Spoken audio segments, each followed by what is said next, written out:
CPM നേതാവ് ശ്രീ അരുൺകുമാർ, കോൺഗ്രസിന്റെ പ്രധാനപ്പെട്ട നേതാക്കന്മാർ, വനിതാ നേതാക്കന്മാർ ഒരു വിഷയത്തിനകത്ത് ഒരു പാർട്ടി ഇനി ഞങ്ങൾ പരിശോധിക്കട്ടെ എന്നൊന്നുമല്ല, രാജിവെക്കണമെന്ന് ആവർത്തിച്ച് പറയുകയായിരുന്നു വനിതാ നേതാക്കന്മാരൊക്കെ. അങ്ങനെ ഒറ്റക്കെട്ടായിട്ട്, അല്ലെങ്കിൽ ഒറ്റക്കെട്ട് എന്ന് തന്നെ പറയണം, അങ്ങനെ ഒരു പാർട്ടി നിലപാടെടുത്തിട്ടുണ്ട്.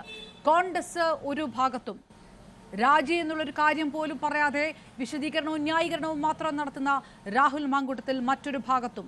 അങ്ങനെയാണോ ഇടതുപക്ഷം CPM ഈ വിഷയത്തെ കാണുന്നത്?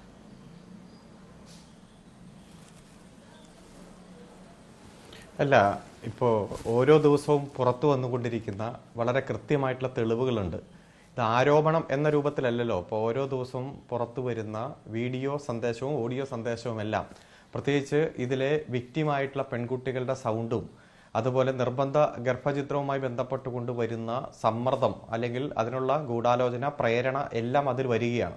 അപ്പോൾ ഗുരുതരമായിട്ടുള്ള ആക്ഷേപങ്ങൾ ഓരോ ദിവസവും വരുമ്പോൾ കോൺഗ്രസിനെ സംബന്ധിച്ചിടത്തോളം ജനങ്ങളെ അഭിമുഖീകരിക്കാൻ, പ്രത്യേകിച്ച് ജനപ്രതിനിധികൾ തന്നെ ജനപ്രതിനിധി എന്നുള്ള പദവി ദുരുപയോഗം ചെയ്തുകൊണ്ട് ചെയ്തിരിക്കുന്ന ഇത്തരം സാഹചര്യങ്ങൾ വളരെ ഗൗരവമുള്ളത് തന്നെയാണ്. ഞാൻ മനസ്സിലാക്കുന്നത് വീണ്ടും ഞെട്ടിപ്പിക്കുന്ന വെളിപ്പെടുത്തലുകൾ വരും, കൃത്യമായിട്ടുള്ള തെളിവുകൾ പുറത്തു വരും എന്നുള്ള ഒരു സാഹചര്യം കൂടി പ്രധാനപ്പെട്ട കോൺഗ്രസ് നേതാക്കന്മാർക്ക് ബോധ്യമുണ്ട്. അപ്പം അതുകൊണ്ടായിരിക്കണം ഇന്നലെ മുതൽ തന്നെ രാജി ആവശ്യം ശക്തമായിട്ട് കേൾക്കുന്നത്. കാരണം ഒരു ജനപ്രതിനിധി ഇത്തരത്തിൽ പ്രവർത്തിച്ച് അതിൻ്റെ തെളിവ് പൊതുസമൂഹത്തിൽ ഇത്ര ഗൗരവമായിട്ട് ചർച്ച ചെയ്യുമ്പോൾ ഹൃദയം തകരുന്ന തരത്തിലുള്ള വിക്ടിമുകളുടെ വേദനയും വിഷമവും പുറത്തു വരുന്ന ഒരു സാഹചര്യത്തിൽ ജനങ്ങളെ അഭിമുഖീകരിക്കാൻ ഈ ഒരു പ്രസ്ഥാനത്തിന്, യൂത്ത് കോൺഗ്രസിന് ഒരിക്കലും കഴിയില്ല, അതിൻ്റെ നേതാക്കന്മാർക്കും കഴിയില്ല. അതുകൊണ്ട് തന്നെ ഇപ്പോൾ ഷാനിമോൾ ഉസ്മാനും അതുപോലെ തന്നെ ഉമാ തോമസ്, രമേശ് ചെന്നിത്തല അടക്കമുള്ള, ജോസഫ് വാഴക്കൻ അടക്കമുള്ള നേതാക്കന്മാർ പ്രതികരിച്ചതായിട്ട് നമ്മൾ കണ്ടു. പക്ഷേ ഇതിലും വളരെ ധിക്കാരപരമായിട്ടുള്ള ഒരു സമീപനം തന്നെയാണല്ലോ യൂത്ത് കോൺഗ്രസിന്റെ യുവ MLA ഭാഗമായിട്ട് പുറത്തു വരുന്നത്. അദ്ദേഹം ഇപ്പോഴും യൂത്ത് കോൺഗ്രസിന്റെ അഖിലേന്ത്യാ കമ്മിറ്റിയുടെ ഭാഗമാണ്. അദ്ദേഹം വഹിക്കുന്ന സ്ഥാനം ഒഴിഞ്ഞിട്ടില്ല. അതുപോലെ തന്നെ KPCC അംഗമാണ്. KPCCയുടെ അംഗം എന്ന രീതിയിൽ തന്നെയാണ് അദ്ദേഹത്തിന്റെ പ്രൊഫൈലുകളെല്ലാം ഇപ്പോൾ കിടക്കുന്നത്. സംസ്ഥാന പ്രസിഡന്റ് സ്ഥാനം ഒഴിഞ്ഞു എന്നല്ലാതെ ആ സംസ്ഥാന കമ്മിറ്റിയിൽ നിന്ന് ഒഴിഞ്ഞിട്ടില്ല. അപ്പോൾ ഇത്തരം സ്ഥാനങ്ങളൊക്കെ അദ്ദേഹം അലങ്കരിച്ചു കൊണ്ടിരിക്കുകയാണ്. പെട്ടെന്ന് ഇത്രയും വലിയ തെളിവ് വന്നപ്പോൾ സംസ്ഥാന പ്രസിഡന്റിൽ നിന്ന് തൽക്കാലം മാറ്റി എന്നത് മാത്രമാണ് നമുക്ക് കാണാൻ കഴിയുന്നത്. ഏതായാലും ഇദ്ദേഹത്തെ വെച്ചുകൊണ്ട് മുന്നോട്ട് പോകാൻ ഒരു തരത്തിലും സാധിക്കാത്തൊരവസ്ഥ കോൺഗ്രസ് അഭിമുഖീകരിക്കുന്നുണ്ട്.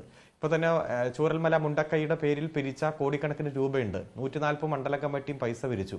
ചില മണ്ഡല കമ്മിറ്റി 7 ലക്ഷം പിരിച്ചു, 8 ലക്ഷം പിരിച്ചു എന്ന് പറഞ്ഞ് അവർ തന്നെ ചർച്ച ചെയ്യുന്ന സാഹചര്യം, അതിൻ്റെ വാർത്ത പുറത്തു വരുന്നു. ഇപ്പോൾ ഇദ്ദേഹം ഇത്തരത്തിലൊരു നടപടിയും കാര്യങ്ങൾ വന്നാൽ പിന്നെ ഈ പൈസയ്ക്കൊന്നും ഒരു കണക്കില്ലാത്തൊരു സാഹചര്യമാണ്. അപ്പോൾ ഇന്റേണലായിട്ട് എന്തൊക്കെയോ പ്രശ്നങ്ങൾ നേറി പുകയുന്നു എന്നതാണ് മനസ്സിലാക്കുന്നത്. ഏതായാലും ഈ വന്നിരിക്കുന്ന തെളിവുകളുടെ ഒരു സാഹചര്യം, വനിതാ കമ്മീഷൻ കേസെടുത്തിരിക്കുന്നു, ബാലാവകാശ കമ്മീഷൻ ഇതിൻ്റെ റിപ്പോർട്ട് DGPയിൽ നിന്ന് ആവശ്യപ്പെട്ടിരിക്കുന്നു, പോലീസ് കൃത്യമായി തന്നെ ഇതിൻ്റെ വിവരശേഖരണം നടത്തുന്നുണ്ട്. കാരണം വിക്ടിമുകൾ കൂടി രംഗത്ത് വന്നതിന് ശേഷം ക്രൈം രജിസ്റ്റർ ചെയ്താൽ മാത്രമേ കോടതിയിൽ ഇത്തരം കേസുകൾക്ക് സ്റ്റാൻഡുള്ളൂ. അപ്പോൾ അതുമായി ബന്ധപ്പെട്ടുകൊണ്ട് തെളിവ് ശേഖരിക്കാനും വിക്ടിമുകളെ കണ്ടെത്താനും നിയമപരമായിട്ടുള്ള നടപടിക്രമങ്ങൾക്കുമാണ് DGPയുടെ നേതൃത്വത്തിൽ ഉള്ള ഇതിൻ്റെ പരിശോധനാ സംഘം നീങ്ങുന്നതെന്നതാണ് ഞാൻ മനസ്സിലാക്കുന്നത്. അപ്പോൾ അത്തരമൊരു സാഹചര്യത്തിൽ ഓരോ ഞെട്ടിപ്പിക്കുന്ന വിവരം പുറത്തു വരുമ്പോൾ രാജിവെച്ച് പുറത്തു പോവുകയല്ലാതെ വ്യക്തിപരമായി ശ്രീ രാഹുൽ മാങ്കൂട്ടത്തിനും അതുപോലെ തന്നെ കോൺഗ്രസ് പ്രസ്ഥാനത്തിനും യാതൊരു വഴിയുമില്ലാത്ത ഒരു സാഹചര്യം എത്തിച്ചേർന്നിരിക്കുകയാണ്. ഇതിനു മുമ്പ് ഈ രാജ്യത്തിന്റെ ചരിത്രം എടുത്ത് പരിശോധിച്ചാൽ ഇത്തരത്തിലുള്ളൊരു സാഹചര്യം ഉണ്ടായിട്ടേയില്ല. അതുപോലെ ദേശീയ മാധ്യമങ്ങളെല്ലാം ഈ കേസ് വളരെ ഗൗരവത്തോടെ തന്നെ, കാരണം 1-2 ഇൻസിഡന്റ് അല്ല, ഓരോ ദിവസവും ഓരോ ഇൻസിഡന്റ് ഏറ്റവും ക്രൂരമായിട്ട് പുറത്തു വരുന്ന ഒരു സാഹചര്യമുണ്ട്. അത്തരത്തിൽ ചർച്ച ചെയ്തുകൊണ്ട് ഓരോ ദിവസവും ഇത് ലൈവായിട്ട് പോകുന്ന ഒരു സാഹചര്യമാണ് ഉള്ളത്. അതുകൊണ്ട് ഈ വിക്ടിമുകളെല്ലാം രംഗത്തേക്ക് വരാത്തതിന്റെ ഒരു സാഹചര്യവും ചിലപ്പോൾ ഒരു ഭീഷണിയും മറ്റു കാര്യങ്ങളും, പേടി, ഭയം എല്ലാം ആയിരിക്കും. അതുകൊണ്ട് ആ സാഹചര്യവും പോലീസ് പരിശോധിക്കുന്നുണ്ട് എന്ന് തന്നെയാണ് മനസ്സിലാക്കുന്നത്. അരുൺകുമാർ, നിജേഷും കൂടെ ചേരണം, അപ്പോഴാണ് എനിക്ക് അതിന്റെ മറ്റൊരു തലത്തിലേക്ക് കടക്കാൻ കഴിയുക. നിജേഷ് വരുന്നതേ ഉള്ളൂ. പക്ഷേ യെസ്, നിജേഷ് അരവിന്ദ്